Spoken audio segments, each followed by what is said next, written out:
Welcome to the Nailed It Wall. Have Kevin English on from the National Academy Foundation.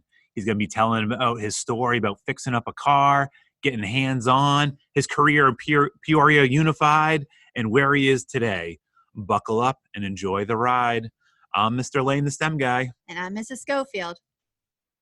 And I'm Kevin English from now. We are pumped to have you on. We're excited to kind of hear your story, share what you're doing today as a retired educator. Today was our first day of the school year, August 3rd, on remote learning. But as we start every episode, we always start off with our Nailed It. Scofield, how do you nail it this week? Well, I got to just stick right with today. This is a learning curve for us as educators. The issues with, or the challenges, I should say, with working with Canvas, working with Zoom, getting all the kids ready for that, familiar with that. And on top of that, I'm doing that with 8th graders, which is different than doing that with younger kids because I think that most parents want them to be more autonomous. So it was a challenge today. I didn't nail the Canvas, or not the Canvas, but the Zoom meeting, my first one of the day where, it's where you're doing the intros. The attendance is a little clunky. I need to really learn how to do that a little bit more streamlined.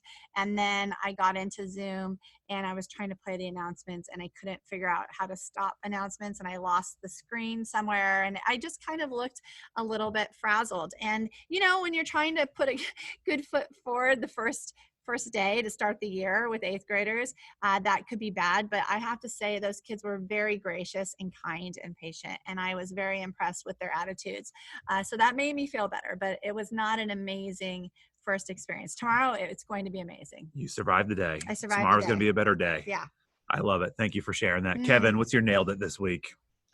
So kind of on the opposite end with the Canvas and Zoom, we're on all these platforms and finally got that nailed and working with that. And we're doing a virtual internship actually on Canvas with 100 kids across the country.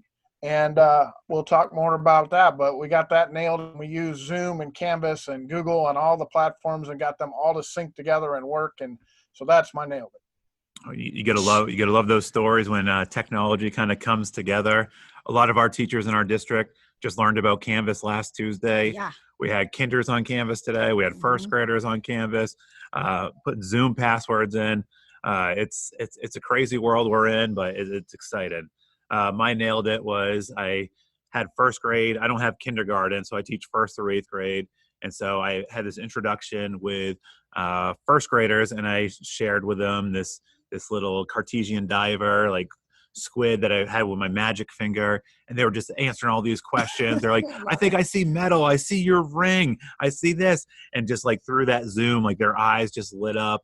And I did this like upside down water trick. And they're like, there's something in there. So just having those questions, those conversations, hearing the kids get excited. It was just so fun to make those connections as an introduction. That something that I'll always remember. And I hope that they remember that via Zoom. Yeah, they for sure are going to remember that. That's a great way to kick off the year. And, I think that's the challenge to all of us is to be able to make learning come alive like that, whether you're teaching kinder all the way to, college students, being able to make those connections and get the excitement for learning, fired up with them. It's awesome.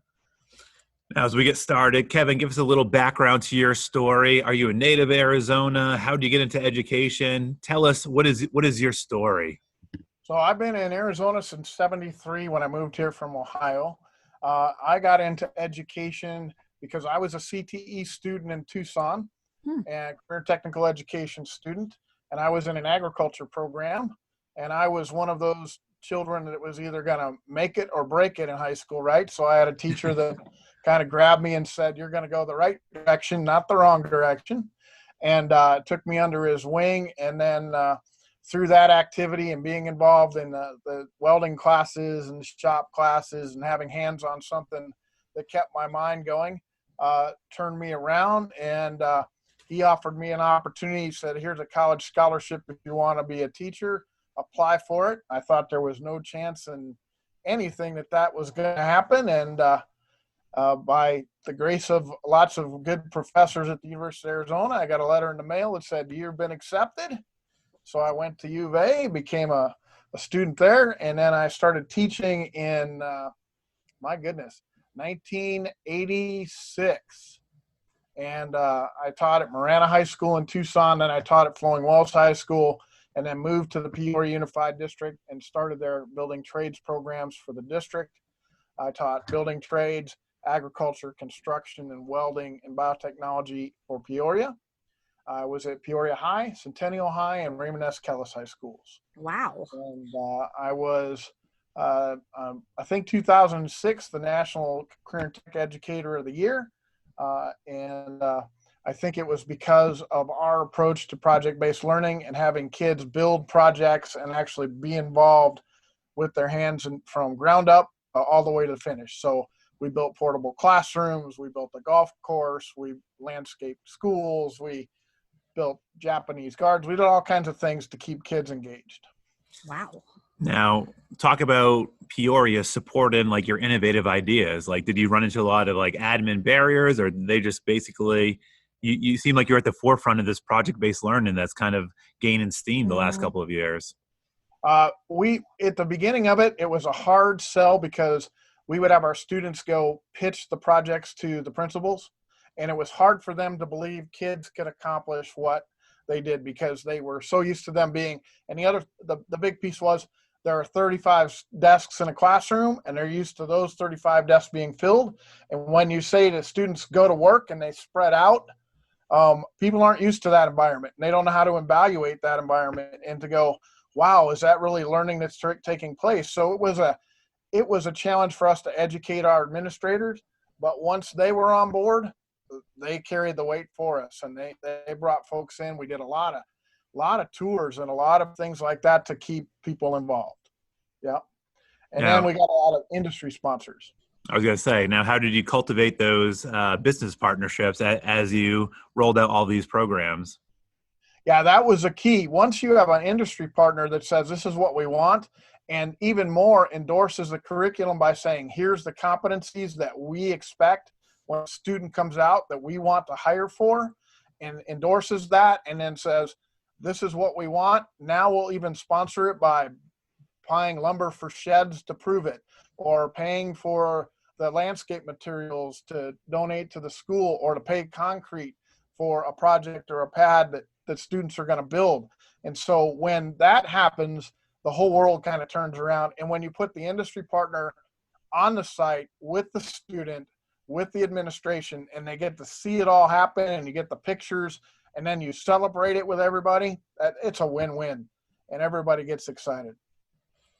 Now, you talked about like careers. A big thing for us is about having our students graduate from Sierra Verde. We're a K-8 school, but when they're ready to go to high school, to have all those soft skills that companies are looking for, that a lot of these kids graduate from college and they don't have the skills to communicate, collaborate, creative, persevere, or problem solve. So talk about like some of those soft skills, or kind of what was your basis of this PBL movement? Yeah, absolutely. And we've actually invited the elementary schools to come watch our projects, to see what the projects were involved, and then have our students. One of the things that was really key for us is we would have our students go to the elementary schools to talk about them and to teach those soft skills to the younger students. And that was beautiful for us because our students learned the competencies of public speaking and all of those things by working with the elementary students. And then they got the skills because they got to interact with the high school students and do practice projects. And that was awesome. So we tried to get our students in front of those students as often as we could. That's amazing. So, okay. So at what point did you and Deb Moore's paths cross? So great question. We passed cross when the first time I met her was when I was doing a professional development session on project-based learning for the Peoria district. And then she came to my session and we started talking about it. She taught marketing, I taught construction. And the clincher for us was she was a deck advisor. She needed a male chaperone to go on her trips. And I was a Skills USA advisor, and I needed a female chaperone. So, I said, I'll do your trips if you do my trips. That works out great. It worked out great, except I retired from teaching 7 years ago, and I'm still doing her trip. Hey, you don't think that's that's No, not an accident on Deb's part, yeah, yeah. She said, "You're retired, but you're not retired from this job. You got to Yeah. keep going with kids." So I still go on all her trips, and I still help her train a lot of her students for office and some of her competitions. Wow, that's incredible. So I'm not exactly sure. How does your program work? Like, where are your students coming from? Like, how do they find you? Or are these schools that are like franchised out and then like you kind of have the kids find the school? How does that work? So I work for the National Academy Foundation. We have schools across the country, and what happens is a school like Deb's says we want to be involved because you have the curriculum and you have the industry partners and you have the educational design that makes sense for us. And so we have schools sign up, and then those schools go through a year of planning with us, and we go through a rigorous process of finding advisory board members, industry partners. What's the plan look like? What does the curriculum look like? How are you going to do project-based learning? How are the students going to get those competencies? And then they start the second year. And Deb's been going, she was at Kellis and was a NAF school, and then she went to Mountain Ridge, and she made it a NAF school. And so we've been involved with her and her teaching since her days at Raymond S. Kellis in Peoria. And so that's an important piece as the schools choose to be part of NAF. But the thing that really brings schools is our industry connection. We have what we call a NAF track certification, which means students come through our program, complete everything. They have to complete a 120-hour internship. They have to graduate from high school. They have to do a career pathway program of study. They do all that, they get NAF track certification, and our employers say if they come out with that, they will interview them, a guaranteed interview, guaranteed moving up in the hiring process. Some of them pay them more, some of them provide scholarships, and so that's a win for our students, and that's why the students want it, because there's a real advantage. And we're talking about global companies like Verizon, AT&T, KPMG, Marriott, and a whole list of others that say if your students come out bigger, better, stronger, we want them, and that's why they're our employee pool. That's why we support. Wow, that's pretty cool. Now, how many? I did not know about Ridge being a NAF school. Mm-hmm. Thanks for sharing the model with us. Now, how many NAF schools are there in Arizona? Right now, there are 4: Kellis, Deer Valley, Mountain Ridge, and one more coming on. And what's interesting is I have a corporation in Tucson, and I have a that's in engineering and aeronautical, and they've reached to us and they want to expand, and they'll actually support some schools to come in. And then I have a finance person that's reached to us that wants to expand in Arizona as well. So we've got some corporate support if schools are interested to make that expansion happen. So based on how it works, and I'm still trying to like visualize, how many different career paths or not topics, but careers are covered in a NAF school? So Mountain Ridge is one. So what are some of their options, their career path options? A great question. So we started with 5 themes: finance, IT, health science, engineering, and I always forget that other one. There's one more. But the thing is, we've done in the last 2 years, 2 years ago, is we went to a program of study. So there are 16 national career clusters. And now we say to a school, if you have a state-approved program of study, we'll waive our curriculum, let you use that program of study, as long as you use the rest of our model, which is the project-based learning and the assessments and the internships and all of that stuff. You can use a program of study. So we've expanded. I have agriculture academies, I have auto academies, I have theater art academies, but most of ours are in those 5 themes. But across the country, and the reason that's really happened is because a lot of schools saw success with the NAF Academy, and they said, we want that to be in our other programs as well, so that they're all streamlined and across the same board. And so that's how we've begun to expand. And then the other piece that's expanded is I have corporations now that are coming to us and saying to schools, we'll pay for it if you use NAP, and we'll pay for it if you follow their model. And for example, I'm working in Puerto Rico now, and we started 2 schools up there that had no connection to us at all. And now we're doing 2 engineering and aviation academies in Puerto Rico that are being completely funded by corporations. Wow. That is pretty amazing. I love hearing stories like that. And you think of like the future of education, how important these business partnerships are. Now, where do you see, I mean, you grew up with sound like, teaching like where, college is not necessarily that next step for a lot of your students. Like they would just go right into the field. Now, with people seeing the amount of debt people are racking up in colleges, where do you see the future of education and business partnerships and kids graduating from high school with these skills? Yeah, absolutely. I think this corporate partnership is going to be a huge piece of the future puzzle. And especially if we're looking at this virtual world, everybody is going in that direction as well. And now it's an opportunity for us to bring corporate partners to the table to start delivering content virtually. It used to be, and you guys are in the classroom, you get it, a guest speaker, you've got paperwork to fill out, they've got to set a time, they've got to come to your classroom, all of that kind of stuff. And then you've got to do things to engage your students with those speakers. In this virtual world, I can now pull somebody up on Zoom and they can be in my classroom immediately, and they can give me the 20 to 30 minutes and ask detailed questions. And we just did this with our virtual students. We had a business panel of 3 people. I had one from Dallas, one from Lenovo, and one in North Carolina, and another one from Worldwide Technologies in Missouri. And so my kids got to hear from 3 professionals, 3 different parts of the country, answer the same questions. It was phenomenal. Yeah. Because we had this opportunity to have a live discussion. That is amazing. So with the everything kind of shutting down and coming to a screeching halt with COVID, are there any new technologies or career paths that are on your radar that might not have been, that you guys think you might absorb? Because all of a sudden things are going to shift. There's going to be new opportunities, new skills that we kind of didn't know that we were going to need to have. Is there anything that you've seen kind of popping up that is on your radar that's like this could be a future career that wasn't even something we had thought about?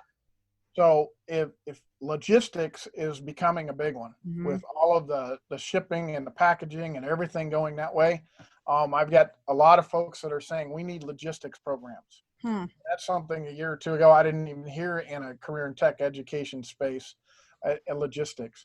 The other thing we really focused on was just these skills of virtual environment, how to work in a virtual environment. And so we spent a couple of our sessions with our students just talking about what it is to work at home, what it is to work online. How do you run a team from your house when you don't see those people at all in a physical sense?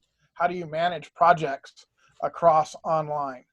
How do you keep deadlines going and all of those kinds of things? So the actual working in a virtual environment is just a huge skill that students could use. So imagine the projects you used to do in your classes with the students where they would build a small project, and you still now have them do that at home in a virtual thing. When I was teaching engineering, we'd build bridges or we'd build towers out of straws, those kinds of things. We did it with students in the classroom, and you could see it go and grow. How do you do that in a virtual environment? And how do you make that exciting? And how does one student build that piece and another student build on top of it and then bring it all together at one time? What a cool project that would be for young students. And so I think that's the kind of stuff that's our challenge. How do we engage these people with all these techniques and get these things to work in a non-traditional way? And with cameras, we can do it. One of the things we faced in ours, one of the challenges is I have a lot of students that are in impoverished areas, and they're in places that are very needy. And one of the things we faced is they didn't want to put their selves on camera because they didn't want us to see what was in the background. And I had students that one I could see every day was in a closet, and the door was shut because everybody else was in the house, and that was the only quiet space that was available. So those are the kinds of challenges, is how do we get students to engage. The first thing we did is I provided a digital background, and I found that I got more kids to come on camera after we did that. And so just those kinds of tips and tricks that are helping teachers engage kids and get to see them. That's pretty awesome. I mean, you think about all of these things going on. It's hard to grasp, in this digital age, all those obstacles that they're there, but they still want to learn. They still want to get that knowledge. They want to better themselves, yet still dealing with that social stigma via this virtual world. And I love hearing stories like that, and to get them engaged and because people, talk about equity in education, people have that passion, just having that opportunity to really succeed. So what, with collaboration, like what have been some, the more successful things to all of a sudden, because you have to have collaboration with your program. I mean, it's a key element there. So what have been some successful ways that you guys have done that to keep the heart and soul of what you guys are doing alive? It's funny that you look at it and you go, the program's been a huge success for all these reasons, but then you ask people what they remember and you ask students what they remember. So one of the tricks for collaboration is, I'm here in Arizona. My other colleagues are in other parts of the country, the facilitators. And we just did a virtual conference, and we were trying to figure out how we'd keep adults and students engaged in our presentation. So I went to Target in Arizona and I bought a dog toy, and you can see it on camera, but I bought a dog toy, and my partner in Oklahoma City went to Target and bought the same dog toy. And then, so we started the conference in the presentations, and I threw my dog toy to her virtually on camera, and she caught it in Oklahoma. Oh, that's cool. And people are like, what just happened? You're magicians. We're magicians. And then when we did it on our program with our students, one student stopped and said, okay, how did you do that? And I was like, this isn't rocket science, guys. You're gonna figure this out. But it was that. And so we called him Bob in the session with the students. And then at the end of the thing, one of the things that the students said was, we loved Bob. We loved you guys tossing him back and forth. Because when we changed topics, I'd throw Bob to her, she'd throw Bob back. We changed to a topic, and it just became a way that they were just excited to see that one thing. And so, but it was something we could do that was visual, that was different. And so we tried to do those kinds of things to keep them involved. The other one was we done a lot of stuff with collaboration on project management softwares for the adults, the smart sheets and the Trellos, to try to keep everybody on task and what's going on and what the next topic is and that kind of stuff. But really it's about I guess if you're a great teacher in person, you're going to be a great teacher in online, because you can get those students excited and see them on camera and say, I had one young lady that used to wear a NAF shirt, and I'd say, thanks for doing that. That's awesome. And she connected right away. Or, those kinds of great teaching techniques we used in the classroom when we could see them, we still got to do those when we're online. You just got to endear yourself to those students, just like you did when you were in a classroom with live kids. I agree. Now, what is your exact role? Are you an instructor with NAF? Like, are you curriculum? Like, what is your role? I'm a senior director for knowledge management, which is a long title, which means that's a great title. Yeah, me too. I do curriculum, professional development, and I also do special projects like the Puerto Rico project, this virtual internship we just did. But most of my job is centered around professional development for teachers and curriculum for the students. That's pretty cool. Now, is there one project that just kind of stands out to you all these years? It seems like, you got quite the track record between what you're doing today and what you did in Peoria and Tucson. Is there one that just kind of sticks out to you? I think this one we just are in the middle of and completing, which was this career readiness experience, which was this virtual experience. I think this one stuck out because a lot of folks said, you can't pull that off in a virtual environment. You can't get kids engaged in it. Industry partners aren't going to respond to it. They're not going to. Traditionally, internships are you take a student and you watch them and you work with them day by day in a physical space. We've switched some things around, and we asked the students to assemble their own community of professionals in their community, grab 1 to 3 people and make your own, like a dissertation committee or a review committee. And folks said, oh, kids aren't going to do that. It's not going to work. I had 40 students in the first session, 100 in the second, and I had about 183 business professionals step up with those kids and help. That's exponentially crazy, right? That you would think they would do that. And I had folks from the mayors of city, the mayor of Parkland in Florida that had the tragedy not long ago. She was on as one of the community professionals. I had some great stories about how connected they got to kids in a 3-week environment. So it's a huge win to have that kind of involvement. We talk a lot about virtual environment. You built rockets with your 8th graders last year to finish the year via Zoom. Deb Moore was doing all these marketing things. Oh my gosh, like she did so many cool things virtually, and she's like, we can still do this. Like it has not stopped. And the students even took it further to do things outside of her realm. And I just love hearing those kind of stories there. Now, you talked about that educator that kind of took you under his wing. Where does your passion come from? I just love your energy, what you're doing. You're 30 years plus in the classroom, retired. Where does this passion come from? I'm not normal. Join the club. Yeah.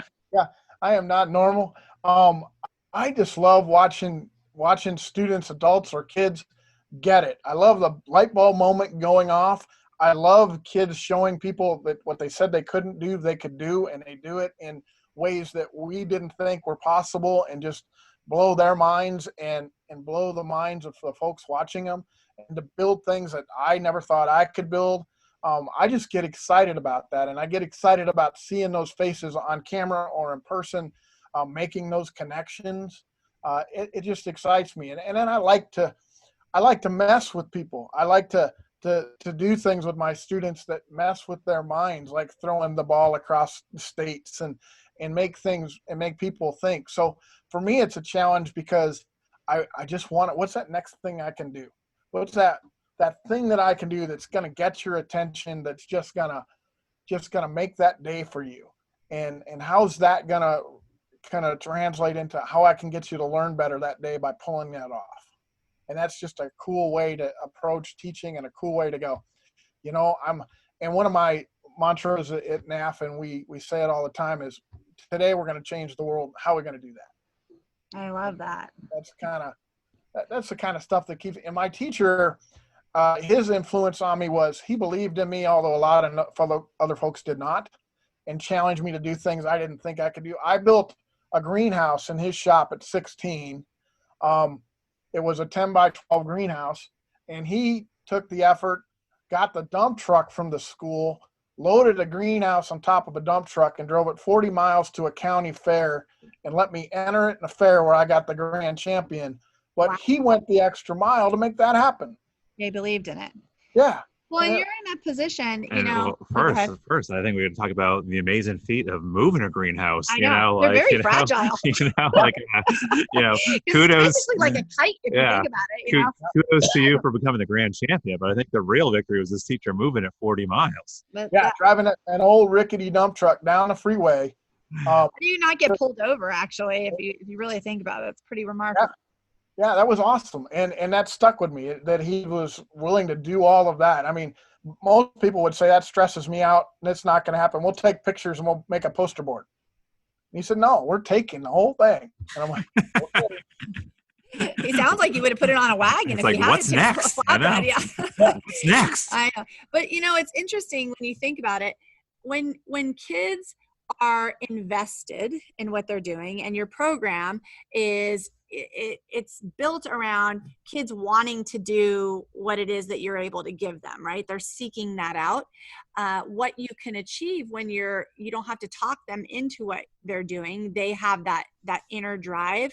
I mean, kids are so unstoppable in that. And really, I'm sure that they blow people's minds over and over, because kids with an idea, a dream, and the drive to back it up, those are the things that change the world, you know? Absolutely right. And one thing I learned early teaching is we tend as teachers, because we got such big hearts, and when a student stumbles onto a problem, our first instinct is to save that student right away, to help them get that answer. And what I've learned through project-based learning and all of these is don't save them.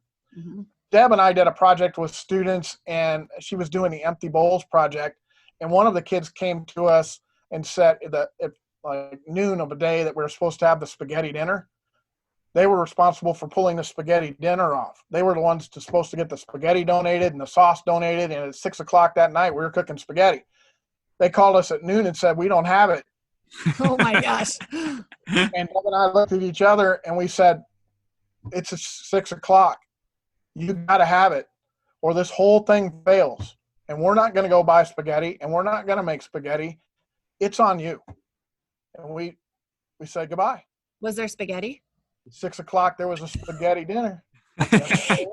You know what though? Have you seen, that reminds me of, remember in The Most Likely to Succeed, where that teacher steps back and the parent steps back, and there's this kid who's bitten off way more than he can chew, and he wants to do this really elaborate project, and there's a deadline. It's this showcase night, and he doesn't get it done.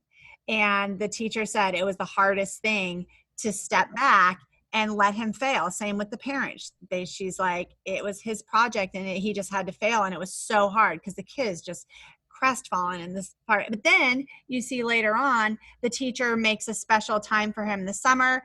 He allows the kid to come in, complete the project, and there's that closure and he gets that moment, but he didn't fix it for him. You know, He didn't fix it for him, and he let him work through that and had a really painful learning experience. And that's how you grow. But through that learning experience, he talked about like not trying to control the whole project and like, you know, those soft skills of like working together, accepting people's ideas. And those are the amazing things. Like when you give students the opportunities and the opportunity to fail. Yeah. And that's that teacher instinct. We just got to back up for a minute and say, okay, we got to let this play out. Good, bad, or ugly, it's going to play out. And then we're going to make it a learning experience, whatever happens. And that is the toughest thing for us with those big hearts. You know, it's like, I could buy spaghetti and put it in the trunk and be ready. But, you know, if I show up, I save that kid, and what did they learn? So, you know, it's that kind of stuff that I think is inherent in the way that we teach today, is we've got to give ourselves that pause to reflect and say, what's the lesson? No, totally. And you look like a man who loves spaghetti. Myself as well. I was like, I want that spaghetti dinner to be served, you know, like at all costs, but figure it out. But you know, it's not only that they learn, but if you fix it for them, for instance, the spaghetti dinner, then they don't really walk away feeling that what they were contributing was that important anyway. And it kind of takes away from their feeling of importance and what they bring to the table. And I mean that literally and figuratively, obviously. But, you know, yeah, thank you. I'm here all day. So, but, you know, like it really is a thing where you're taking away their opportunity to say like what I'm doing makes a difference. Then it kind of reminds me of, you know, what all teaching kind of shifted to in the spring is we had them doing work, but we really didn't want them to fail. We wanted them to kind of have this cush spot because it was such difficult circumstances that everybody had to shift into. And so we really cushioned any possible fall that kids could have. And I would hear kid after kid after kid say, what's the point in doing this? It's not going to make a difference. And they want to know that what they're doing makes a difference, even if they don't get a good grade, that's not the point. They want to know that there's a reason that they're doing it. And so these kinds of things, like if you had solved that problem with the spaghetti, then they would feel like I could have done nothing and it would have had the same results, you know? And I think the challenge for teachers coming in is students were in that environment in the spring. Now you're starting again, and now it does matter in a grade. And how do you get students to realize this is serious, and that somebody's not going to come in and say, yep, we're just going to let you do this until we figure it out in January, right? So I think you're going to have a lot of skeptical students because they're going to say, well, we got a free pass last time. I agree. Yeah, no, I couldn't agree more. Now, your students from the NAIF programs, do you see them more going into industry, or do they go off to like some of these top colleges? Like, where do you see who benefits more, colleges or industry immediately? So it's an interesting dilemma. So when our founder founded NAF, he said this was one of his biggest failures because what happened is he grabbed students off of the streets of New York and went to schools and said, I'll finance this program if you give me these students. Students went into these internships in these finance industry, and instead of going right to the entry level jobs he had for them, they saw something more. And they said, we want to go on to college. We want to be these finance experts. We want these bigger, better jobs. And so he had entry level in his mind. And the student said, now that we've got a taste of this, we want the whole thing. Mm-hmm. And so that's interesting. I have students, if you look at Deb Moore's program at Ridge or the folks at Kellis and Peoria, we have students that are AP students. We have students that are CTE students. They're all different levels. And they all seek for different reasons where they want to go. I have a lot that are going right into school and are using some of the connections they've got to get to school and get scholarships. We have a couple others that have done internships, and those companies say, and this is the interesting thing about what I love about what we're doing, is in Puerto Rico, the company that sponsors them, this is cool, is if they hire a student as an entry-level worker, if the student's with them for 1 year, they will pay for the student's education the rest of their life, tuition and books. Wow. Well, if you remember when we went to school, it was the athletes that were recruited that got those big scholarships. Now it's industry saying, come into our industry, stay with us, do a good job, and we'll pay for your school. So all these students that are struggling financially, that are looking for all these scholarships, if they go in and they get these internships and they do well, and the companies hire them, 6 months, a year later, their tuition's paid for the rest, from undergrad to graduate to PhD. Talk about solving problems, and like, and talk about even moving up the chain. I think we remember we had a speaker about a female who worked at John Deere for a year, and then John Deere paid for all of her college, and she came back and she's just moving up, working within. And so that's pretty amazing when you think about industry, school partnerships, how industry has shifted, and they look at these high school grads so much more different. Even Google's been talking a lot more. They'll look at like those Google certificates over a college degree, even a master's degree. They kind of like bump them down a bit. Right. They want those industry competencies and those industry certifications. And then they want to know that student has a passion for that industry and is willing to excel, and they'll take them all the way. And they'll end up being, what I'm hoping for when I leave is some of the students we're working with and alumni we're working with are the next CEOs of those companies. And they expand the programs because they see the success because they were part of it. And I think that's a huge win. Totally. Oh, sorry. Go ahead.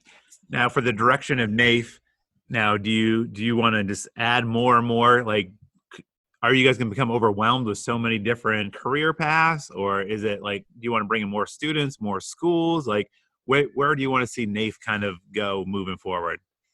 Yeah, so that's a great question, and we have a lot of folks that want to expand and look at numbers, but we really want to look at quality and what we're looking for. We're calling it place-based.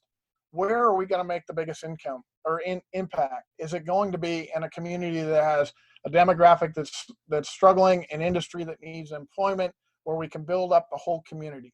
And so now we're looking at community-based initiatives and looking at the employers and saying, yeah, these schools are in need, this community is in need, you're in need, let's make this happen for everybody.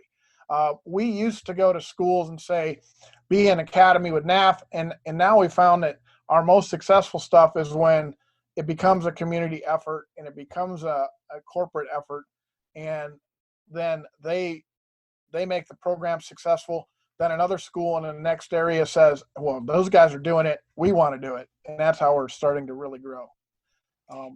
we're at about 120,000 students across the country right now. Wow, that's impressive. That is impressive. So how does that, so, we obviously looked you up, checked out your credentials, did a little digging. And so you We call that also, research. yeah, Research. I know. It made it sound like more, Digging sounds. no, it sounds more investigative, like it's as if, it made us sound sleuth-like, but you're right. It's research. So you also are a board member on I.c.C. You're a VP and a board member there. I'm not yet. I ran No. for president-elect last year. Didn't get. I was a VP about 10 years ago. Oh, okay. And now I'm back involved. And I ran for president-elect last year. I didn't win, but I'm running for a VP of the New and Related Services Division for ACT. So I do serve for them, and I do a lot of volunteer work there. So can you kind of tell us about that organization, because that's something that Deb is really big into as well? Yep. So ACT is the Association for Career Tech Education. They represent career and technical educators from all grade levels, from elementary up, that have anything to do with developing career competencies and careers for students. So we have junior high programs and high school programs and college programs and community college programs across the country. And those teachers become members of ACTE. And then ACTE provides professional development and materials to help them be successful.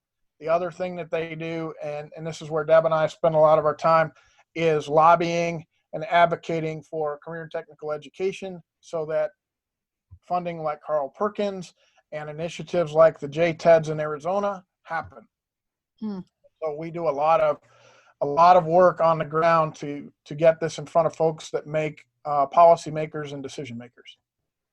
Now, my question is, when do you sleep? I know, really. Not much lately, and this virtual world is killing me. It's 24/7 online. I'll quit off after an hour and a half after this, shut these screens off. But now that I'm home all the time, where do I go next? The TV screen, right? And I'll go that for 3 or 4 hours. Yeah. And then when I leave there, I'll go, okay, I got to check my email. So then I go to my iPad or my telephone, and I'm on that screen for another hour and a half. The screen thing is just craziness. How do you really disconnect from the world? That was one of your worries as we started today. You're like, my email is just blowing up. This is day one. I was like, I don't know how I'm going to find that balance. And that's the thing. It's just everyone, I think we've created this instant gratification time through COVID that you send the email, someone's close to their computer, they're not out and about living their life. Yeah, that is absolutely true. So when all of this hit, how did you guys immediately pivot and stay afloat and kind of keep things running until you guys regroup to do what you have created now? Like, what did that look like? Yeah, it was a difficult time, right? Because schools started closing. Folks are like, how are we going to deliver curriculum? How are we going to do our work? I was traveling 90% of the time. I was never home. I was on the road at a school. And so I would deliver all my stuff in person. Then we had to shift. And how does that look like? And then we started to shift, and then we started to ask questions like, how are kids being affected by this whole thing? And that's when my peers and I said, kids aren't going to be able to get internships. Businesses aren't hiring kids. They aren't going to be able to go to work. Who's addressing that issue? How do we do that? And that's when we asked that question and shifted to some of the things we're doing. The program we just finished, we served 110 kids total. What was cool is we paid each one of those kids $600. That came because we repositioned money that we would have used for travel, or if we couldn't develop a PD, and I got my leadership to say, let's reposition that funding so we can deliver this. So we gave every student that completed a $600 gift card as compensation for their work. Wow, that's huge.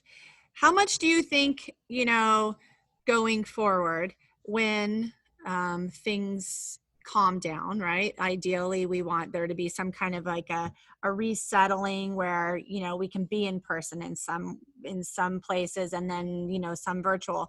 What do you think that's going to do for your organization, as far as like what it will end up looking, because now you've just put this whole virtual internship in place, which you wouldn't want to scrap per se, but what does that look like going forward? And that's a great question. In fact, I'm putting together what that looks like for the fall. And we did a summer thing where it was 3 weeks, but now students are going to be in classes, some in person, some one day, some not the next day. They're going to be online. Um, and I'm looking at, well, let's extend our time from a 3-week period to a 4-week period. Let's put these certain presentations on certain days so that students can do it. Let's not worry about how much time they're. So how do we structure it? We were looking at a certain amount of hours, 80 hours for them to serve, but during school, can they do that? Because they're going to be online and back and forth, and who knows what their home lives are going to look like.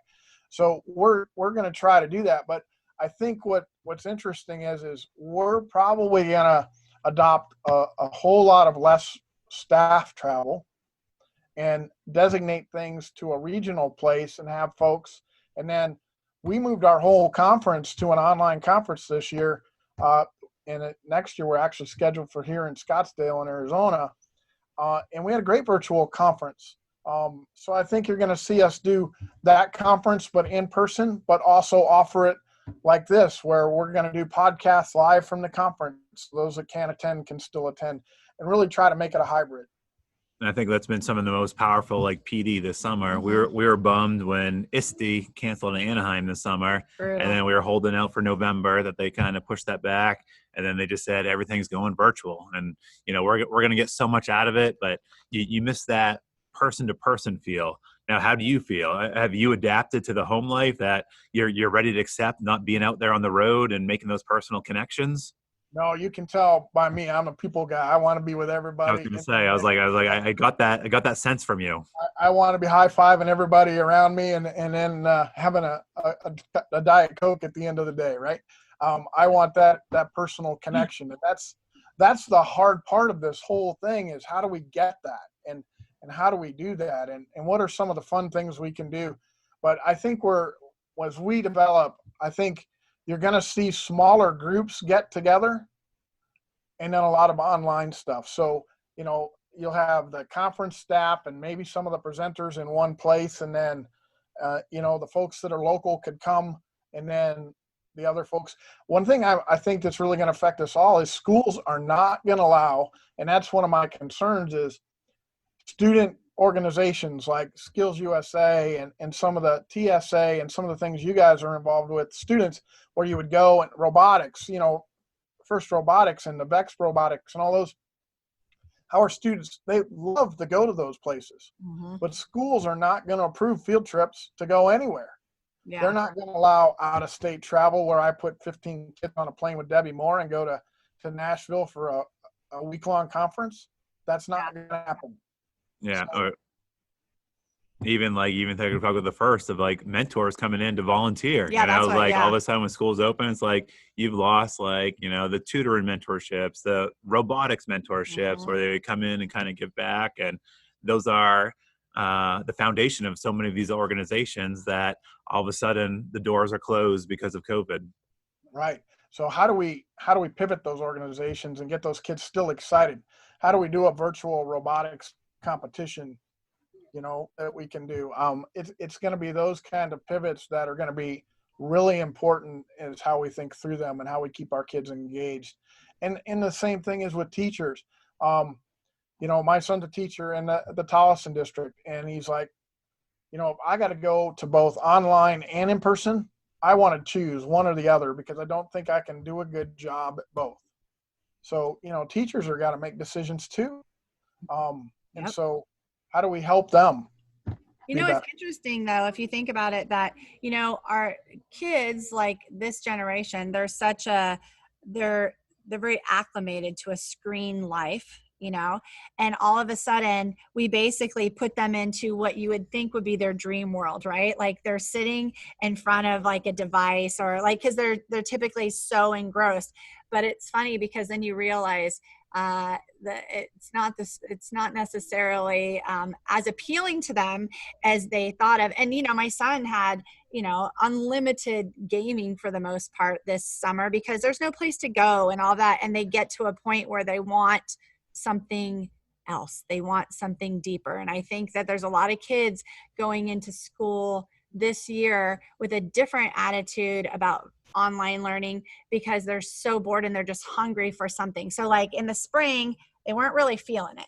There wasn't a lot really being asked of them, but they liked that free time and they liked that feeling. But I think they're so burned out of that they're just desperate now for like some real engaging learning, which is kind of a cool thing. Yeah, and I think you're right. One of my peers has 4 kids at home, and he was just going, how am I going to keep these kids busy? So just being the crazy guy I am, I sent him a couple of challenges for his kids over the internet. One of them was, I said, I want you to build a Rube Goldberg machine out of nothing but what's in the house. Love and it. I want you to go through 4 rooms, and I want you to videotape it and send it to me. And so his kids did that, and they had a great time putting that thing together, and it went through the couch and up over the table and into the kitchen. And, their mother probably wasn't a happy woman with the pots and pans and all that stuff, but they did a great video. And then when he sent it to me, I said, okay, now send it to the rest of our staff and challenge them and their kids to do the same thing. Love it. So that's just the kind of stuff I think we got to do. I was on the National Lego Advisory Board about 10 years ago now, and they gave me a Mindstorm kit, one of the first ones. And it was sitting in my closet, and I was like, when am I going to do that? I sent it to another peer who had a 11-year-old and needed, just some activity. Now he's sending me videos of all these robots he's building. So that's the kind of stuff I think we just really got to get these students into. You can make it, you can take a picture of it, you can share it with me. I can challenge you in ways that we haven't challenged you before. I agree. We love the Mindstorms. I mean, Yeah. talk about a product that has infinite potential when put in the hands of a kid, and their ideas kind of come to life when you think about coding, engineering, Legos, brick masters. Now, is there any board that you have not been a part of? I tried to be as active as board man. Yeah. No, a couple others, but those were the fun ones, right? The ones that kept us active. And we went, what was interesting on the Lego one is that they'd spend a week with us every summer trying the new products and trying new things and getting our input of how it would work in a classroom. And that was really cool. That is cool.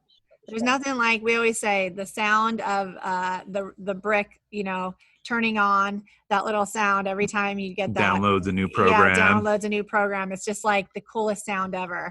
And when it would be FLL season, we'd just be like, we miss that sound so much, Yeah. Well, and the challenge for us now is do we write a grant for every kid to get a kit? How do we do that? Let's do it. People, policymakers. Let's make it happen. I make that happen for kids where they open up their door and there's the kit and here's the activity. Or a teacher says, we're going to build a bridge today, and they open the door and there's a box with all the balsa wood and the glue, right? And those are the things that make me excited is, how do I sell that to a corporation? How do I sell that to folks and say, give me the funding to do that, and let's try it with 100 kids. I think that's the challenge that teachers have, and I think if we could turn that key, I think we're opening a door to a whole new world. No kidding, for sure. Was that an Aladdin reference? I think we just went Aladdin there. We've gone on so many different magic carpet rides on this podcast. We can't thank you enough for coming on, inspiring us. I'm so excited for teachers all around the world to listen to this and be inspired about what you can do when you challenge students to fail, give them those opportunities to work with business partners. I had a blast. Thank you so much for coming on. Oh my gosh. I think we have to do this again and dive deeper into the world that you are. Plus, you're a new program. We would love to hear how things go with that. What's where it is in a few months. Just kind of touch base with you and see how that's blossomed. Absolutely. I appreciate the time, and I'm passionate, and I share your passion for it. So let's figure out how we can change the world together. I love it. I love it. As we always say, people, if you can be anything, be kind. Now, if you loved hearing stories about Kevin's greenhouse driving down the highway, him inspiring students in Puerto Rico, make sure you hit the subscribe button. Every Tuesday, the latest episode of the Nailed It Wall will be downloaded to your phone. Now, if you're on Twitter, you want to see pictures, videos of our lives with our students in this virtual world, make sure you follow us. You can find me at Mr. Lane, the STEM guy. And me at A Positive Proton. Kevin, are you on Twitter? You must be on Twitter. I am not on Twitter. I'm old. Sorry. Do you have any social media to plug? I do have a Facebook page. Nice. All right. Well, follow Kevin English on Facebook. He's the board man. All right. Thank you very much for coming on. It was an honor.